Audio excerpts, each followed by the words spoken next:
Estudo do Catecismo da Igreja Católica, com o Padre Bruno Leonardo Braga. Desejei ver com a inteligência o que acreditei. Santo Agostinho. Tuas asas que nos elevam em contemplação. Hoje nós vamos meditar, ou melhor, nós vamos começar a meditar o último artigo da nossa profissão de fé, o 12º, creio na vida eterna. Nós falamos sobre a ressurreição dos mortos, meditando o 11º artigo. Falamos sobre a experiência da morte, do morrer com Cristo. Mas o que acontece após a morte? É justamente a respeito disso que nós trataremos na meditação do creio na vida eterna, desse artigo último da profissão de fé. O cristão que une a sua própria morte à morte de Jesus, ele encara a morte como um caminhar ao encontro do Senhor. E passar pela morte é entrar na vida eterna. Depois de a igreja, pela última vez, pronunciar as palavras de perdão da absolvição de Cristo sobre o cristão moribundo, selá-lo pela última vez com uma unção fortificadora e dar-lhe o Cristo no viático como alimento para a viagem, ela vai dizer ao que está morrendo, com doce segurança, essas palavras: deixa este mundo, alma cristã, em nome do Pai Todo-Poderoso que te criou, em nome de Jesus Cristo, o Filho de Deus vivo, que sofreu por ti, em nome do Espírito Santo que foi derramado em ti. Toma teu lugar hoje na paz e fixa tua morada com Deus na Santa Sião, com a Virgem Maria, a Mãe de Deus, com São José, os anjos e todos os santos de Deus.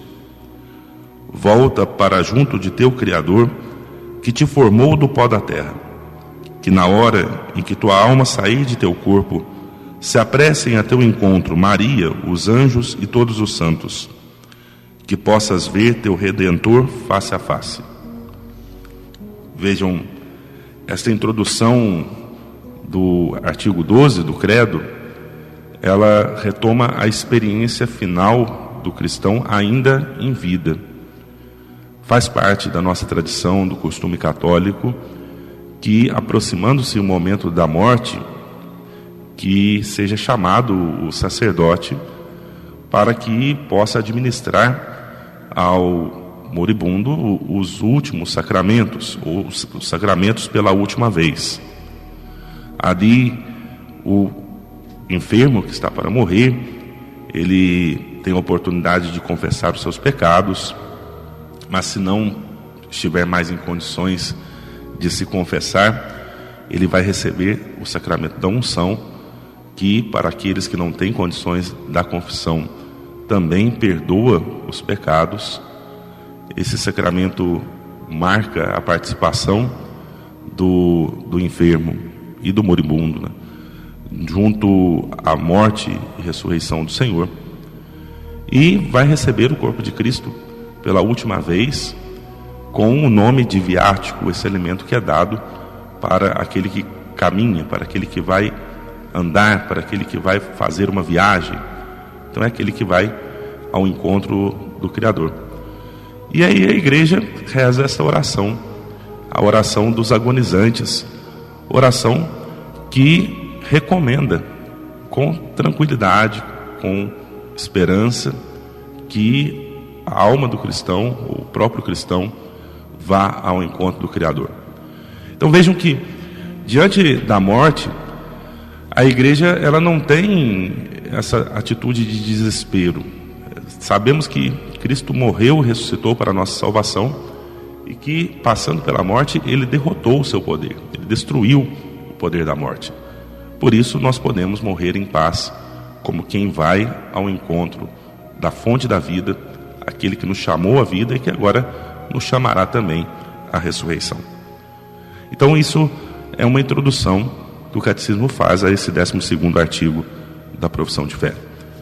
E aí ele nos direciona para aquela primeira experiência que é feita logo que nós morremos, é o chamado juízo particular, a partir do qual nós podemos experimentar um dos 3 possíveis destinos: o destino da felicidade eterna no céu, o destino da purificação final no purgatório, ou, Deus nos livre de acontecer isso, o destino da perdição eterna no inferno. Nós trataremos dessas 3 realidades dentro da meditação sobre a vida eterna, desse artigo que nós estamos começando hoje, mas vamos de início tratar da questão do juízo particular. A morte, ela põe fim à vida do homem como tempo aberto ao acolhimento ou à recusa da graça divina manifestada em Cristo. É importante nós considerarmos isso. Nós temos a liberdade de fazer as nossas escolhas ao longo de toda a nossa vida, até o momento da nossa morte. Deus não força a nossa liberdade, Ele se propõe a nós, Ele oferece a sua graça a nós, e nós podemos acolher esta graça, ou acolher o próprio Deus, ou recusar esta acolhida. E essa opção de acolhida ou de recusa, ela pode ser renovada dia a dia, ou ela pode ser também modificada. Eu posso, num momento da minha vida, acolher a Deus e no dia seguinte já não querer mais, dizer, não, isso não faz sentido para mim, eu não quero saber disso, não quero essa graça e tal. Ou o inverso, que é até o melhor, né? Posso, num momento da minha vida, eu estar de coração fechado para Deus, mas tomar consciência de que isso é um mal e então acolher a graça de Deus. Então, ao longo de toda a nossa vida, nós podemos renovar ou modificar a nossa opção por Deus ou contra Deus, ou pela graça ou contra a graça, ou sem querer a graça. Mas no momento em que a nossa vida se encerra, no momento em que nós chegamos à morte, quando os nossos olhos se fecham para essa vida, então a nossa decisão final, ela estará tomada. Aí já não é mais possível modificar. A morte põe fim a esse tempo de acolhida ou de recusa da graça de Deus ou do próprio Deus. O Novo Testamento fala do juízo principalmente na perspectiva do encontro final com Cristo na segunda vinda deste, mas repetidas vezes afirma também a retribuição imediatamente depois da morte. Cada um, passando pela experiência da morte, já experimenta um juízo em função das suas obras e da sua fé. Vejam, por exemplo, a parábola que Jesus conta de Lázaro e do homem rico. E ouvimos alguns dias atrás na liturgia.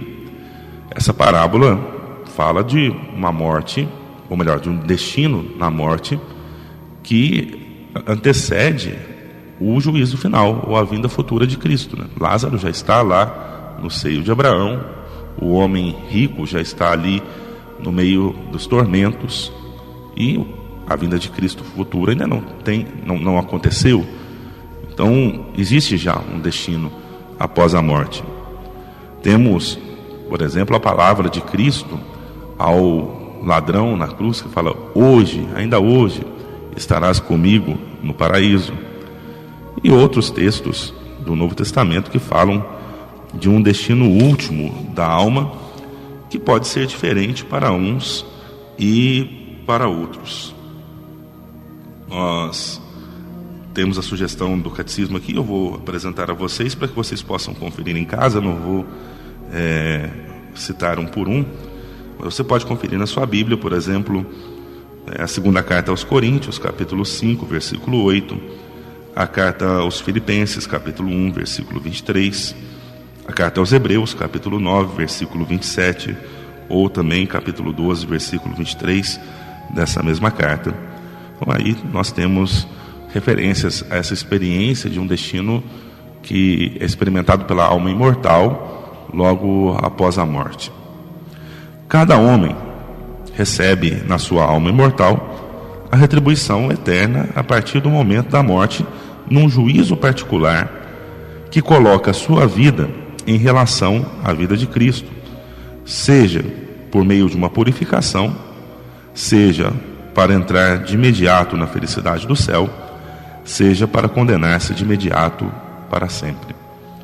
Aqui o Catecismo ele faz uma recordação, uma citação de São João da Cruz, e diz que no entardecer da nossa vida seremos julgados sobre o amor. Então assim, nós não estamos caminhando ao encontro de um julgamento, de um juízo cujos critérios são desconhecidos para nós. Nós sabemos a respeito do que nós seremos julgados. Se nós nos assemelhamos a Cristo no amor, seremos julgados se nós amamos ou não a Deus e aos nossos irmãos. Mas um amor que é concretizado em misericórdia, como nós temos a recordação da parábola do juízo final no capítulo 25 de Mateus, que mostra justamente esse amor se transformando em obras de misericórdia. Tive fome, me deste de comer, tive sede, me deste de beber, estive nu e me vestiste. O que Jesus considera é o amor que nós praticamos em relação aos nossos irmãos, para a partir disso nós sermos julgados. Bom, então o catecismo, a partir desse ponto, ele vai tratar do céu, do purgatório e do inferno. Os que morrem na graça e na amizade de Deus e que estão totalmente purificados, vivem para sempre com Cristo. São para sempre semelhantes a Deus, porque o veem tal como Ele é, como nos afirma a primeira carta de São João, capítulo 3, versículo 2, ou porque veem a Deus face a face, como nos afirma São Paulo na primeira carta aos Coríntios, capítulo 13, versículo 12. A experiência do céu após a morte, ela foi definida pela Igreja, pelo Papa Bento XII. E o Catecismo traz esta definição dogmática. E é importante a gente recordar aquilo que nós ouvimos ou meditamos no início dos nossos programas de estudo do Catecismo. Quando um Papa ele pronuncia um dogma, ele está sob a assistência do Espírito Santo, ele não está criando algo, ele está tornando público aquilo que a Igreja sempre acreditou, está formulando aquilo que a Igreja sempre acreditou, para que seja definido e todos creiam.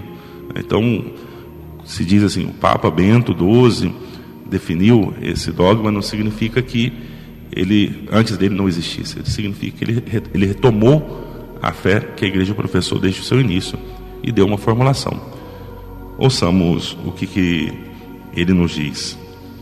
Com nossa autoridade apostólica, definimos que, segundo a disposição geral de Deus, as almas de todos os santos mortos antes da paixão de Cristo e de todos os outros fiéis mortos depois de receberem o santo batismo de Cristo, nos quais não houve nada a purificar quando morreram, ou ainda, se houve ou há algo a purificar, quando depois de sua morte tiverem acabado de fazê-lo, antes mesmo da ressurreição em seus corpos e do juízo geral, e isto desde a ascensão do Senhor e Salvador Jesus Cristo ao céu, estão e estarão no céu, no reino dos céus e no paraíso celeste com Cristo, admitidos na sociedade dos santos anjos, desde a paixão e a morte de nosso Senhor Jesus Cristo, viram e veem a essência divina com uma visão intuitiva e até face a face, sem a mediação de nenhuma criatura. Vejam, nós não acreditamos que as almas dos nossos irmãos que partiram estão como que adormecidas até o último dia. Elas já estão desfrutando na alma, né? não no corpo ainda, porque não aconteceu a ressurreição, mas estão desfrutando do seu destino final. Bom, eu vou prosseguir a nossa meditação sobre o céu no nosso próximo programa, porque ainda tem algumas coisas importantes a serem tratadas, mas por enquanto nós ficamos com essa introdução sobre o 12º artigo da nossa profissão de fé, que merece mais alguns programas para o nosso aprofundamento. Então até o próximo programa.